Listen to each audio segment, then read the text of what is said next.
ललाटेन तुमर कौन प्रोब्लेम है को सर मु गोटे वेडिंग वीडियो गोटे एडिटर को एडिट करिया को देइथिली से 3 मास हेगलानी मोर काम सारी के पर्यंत से मते वीडियो देइ। ओहो देखो प्राय तो एडिटर माने एबे बहुत वेडिंग सीजन चलची बहुत बिजी रहउछन तांका पाखरे बहुत काम रहउची सेते पई तांकर लेट होउची किंतु आपण माने जदी आपण को वेडिंग वीडियो को जल्दी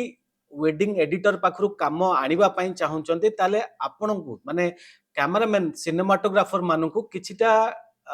मु आपण को टेक्निक बतेबी जहा द्वारा कि आपण वीडियो एडिटर आपण को काम जल्दी करि दबो। एक्चुअली गोटे वीडियो एडिटर काहे कि लेट करे एक्चुअली मोर एक्सपीरियंस रु मु कहूची जेतेबेले आमे माने गोटे एडिटिंग करू जो जने बाहरु देइची काम आमे जेतेबेले एडिटिंग पई बसिबु जेतेबेले आमे एडिटिंग स्टार्ट करिवु से माने एते एनजी शॉट नै थांती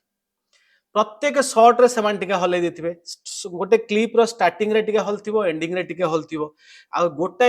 कळस शॉट नवा पई गिम्बल रे 3 थर नेइथिबे गोटे घर शॉट को 25टा एंगल रो नेइथिबे। अच्छा एतेटा एंगल रो खाली एनजी शॉट मते जेमते लागु छटा प्रैक्टिस वीडियो। अच्छा तांको वीडियो जो एडिट करिया पई मु बसुची सेतबेले माने 10 मिनिट 5 मिनिट एडिट करथिबे कि नै उठी के मते जिबा को पड़ुची चा फा पी के आसी मुंडो ठंडा कला पर पुनी बस पुनी 10 मिनिट करथिबे पुनी जहा को सेया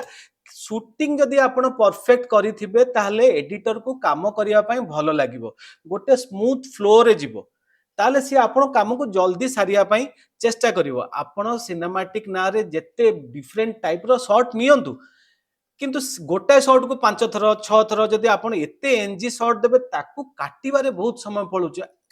आपण गोटे वेडिंग जोटी 2 घंटा 2.5 घंटा भितर टोटल बाहागर रिसेप्शन सारिबा कथा आजिकल जो सब भी काम आसुची से माने 6 घंटा 7 घंटा करछन। अच्छा 6 7 घंटा एडिट करिया पे ता भितर खाली एनजी होची माने मोर देन 60%। तो आपण बुझी पड़छन जदि आपण को शूटिंग टाको आपण टिके बागेई पारिबे ताहले एडिटर टिके काम करिवा पई टिके सुविधा अनुभव करिवो एवं जल्दी बाहर जिवो। तो प्रथमे आपण आपण को